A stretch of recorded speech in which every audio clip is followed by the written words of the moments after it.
काही लोक असे असतात ते किती त्यांच्यावर प्रयोग केले तरी ते नकारात्मकच असतात, कारण त्यांचे भूतकाळातले काही जे फॅक्टर्स असतात ना ते त्यांना सतत खातात की मला हे अशी बोलली होती, असं झालं होतं.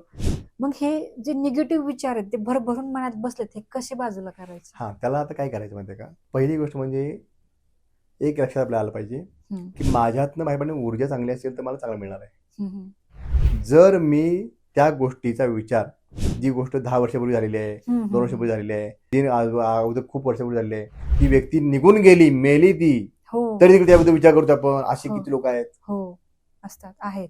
मी म्हणतो की ते गेले ना, आपण काय म्हणतो, गेले की व्यक्ती संपलं, वैर संपलं असं म्हणतो का ना आपण. हम्म, हम्म, हम्म. मग ती जायची वाट बघताय का? बघा ना, म्हणतो का ना आपण, हम्म. की व्यक्ती बरोबर वैर पण गेलं, है ना. आपण माझ्यासोबत काहीतरी चुकीचं हा, घडलं. हे झालं ना, ऍक्सेप्ट इट. ओके. ऍक्सेप्ट करा, हम्म. ठीक आहे, लेट इट गो. संपूर्ण व्हिडिओ बघण्यासाठी द सारिका शो या यूट्यूब चॅनलला आत्ताच भेट द्या.